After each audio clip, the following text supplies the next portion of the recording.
Iran అత్యున్నత నేత Ayatollah Ali Khamenei మరణించిన కొన్ని గంటల్లోనే ఆ దేశ తాత్కాలిక సుప్రీం లీడర్గా బాధ్యతలు చేపట్టిన అలీ రెజా అరాఫీ కూడా ఇజ్రాయెల్ దాడుల్లో మరణించినట్లు సామాజిక మాధ్యమాల్లో వార్తలు వెల్లువెత్తుతున్నాయి. శనివారం తెహ్రాన్లోని సుమారు 30 ప్రాంతాలే లక్ష్యంగా అమెరికా, ఇజ్రాయెల్ దళాలు ఆపరేషన్ ఎపిక్ ప్యూరీ పేరుతో జరిపిన భారీ వైమానిక దాడుల్లో ఖమేనీతో పాటు ఆయన కుటుంబ సభ్యులు మరణించగా, ఆ తర్వాత రాజ్యాంగంలోని 111వ నిబంధన ప్రకారం అరాఫీని 3 సభ్యుల తాత్కాలిక మండలిలో కీలక నేతగా ఎంపిక చేశారు. అయితే ఆయన బాధ్యతలు చేపట్టిన కొద్దిసేపటికే ఇజ్రాయెల్ జరిపిన తాజా బాంబు దాడుల్లో అరాఫీ ప్రాణాలు కోల్పారని, దీనివల్ల టెహ్రాన్లో తీవ్ర గందరగోళం నెలకొందని అంతర్జాతీయ మీడియా కథనాలు పేర్కొంటున్నాయి. ఇరాన్ అధికారిక మీడియా ఇప్పటివరకు ఆ మరణాన్ని ధృవీకరించినప్పటికీ ఇజ్రాయెల్ దళాలు టెహ్రాన్ నడిబొడ్డున ఉన్న కీలక కార్యాలయాలపై క్షిపణుల వర్షం కురిపించడంతో ఇరాన్ నాయకత్వ వ్యవస్థ పూర్తిగా కుప్పకూలే ప్రమాదం ఏర్పడింది.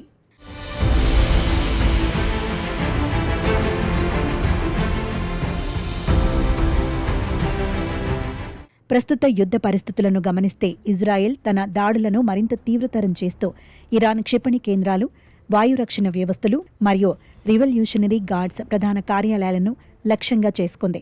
ఖమేనీ మృతికి ప్రతీకారంగా ఇరాన్ సైతం ఇజ్రాయెల్ గల్ఫ్ ప్రాంతంలోని అమెరికా సైనిక స్థావరాలపై డ్రోన్లు, బాలిస్టిక్ క్షిపణులతో ఎదురుదాడికి దిగటంతో పశ్చిమాసియాలో యుద్ధ మేఘాలు కమ్ముకున్నాయి. ఈ దాడుల వల్ల ఇరాన్లో ఇప్పటివరకు సుమారు 200 మందికి పైగా మరణించారని, వందలాది మంది గాయపడ్డారని సమాచారం అందుతుండగా ఇజ్రాయెల్ ప్రధాని నెతన్యాహు మాత్రం తమ దాడులు ఇక్కడితో ఆగవని హెచ్చరించారు. అమెరికా మద్దతుతో జరుగుతున్న ఈ సైనిక చర్య ఇరాన్లో పాలన మార్పును లక్ష్యంగా పెట్టుకున్నట్లు విశ్లేషకులు భావిస్తున్నారు. టెహ్రాన్లోని ప్రధాన వీధులన్నీ నిర్మానుష్యంగా మారగా జనం బాంబు షెల్టర్లలో తలదాచుకుంటున్నారు. ఇరాన్ సైన్యం తన అణు కేంద్రాల భద్రతను పటిష్టం చేస్తూ హై అలర్ట్ ప్రకటించింది.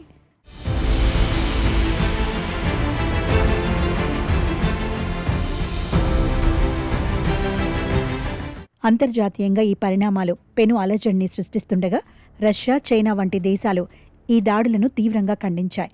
గల్ఫ్ దేశాలైన యునైటెడ్ అరబ్ ఎమిరేట్స్, సౌదీ అరేబియాపై కూడా ఇరాన్ అనుకూల వర్గాలు దాడులు చేస్తుండటంతో చమురు సరఫరాకు విఘాతం కలిగే అవకాశం ఉందని ప్రపంచ దేశాలు ఆందోళన వ్యక్తం చేస్తున్నాయి. అమెరికా అధ్యక్షుడు డొనాల్డ్ ట్రంప్ ఈ దాడులను సమర్థిస్తూ ప్రపంచం ఎదుర్కొంటున్న అతిపెద్ద ముప్పును తొలగించేందుకే ఈ చర్యలు చేపట్టినట్లు ప్రకటించారు. ఇరాన్ నాయకత్వ మండలిలో మిగిలి ఉన్న అధ్యక్షుడు మసూద్ పెజెష్కియాన్, ఇతర నేతలు దేశాన్ని ఏ విధంగా ముందుకు నడిపిస్తారనేది ఇప్పుడు ఉత్కంఠగా మారింది. మరోవైపు అలీ రెజా అరాఫీ మరణ వార్త నిజమైతే ఇరాన్ చరిత్రలో అత్యంత వేగంగా నాయకత్వ మార్పులు జరిగిన సంక్షోభ సమయంగా ఇది నిలిచిపోతుంది.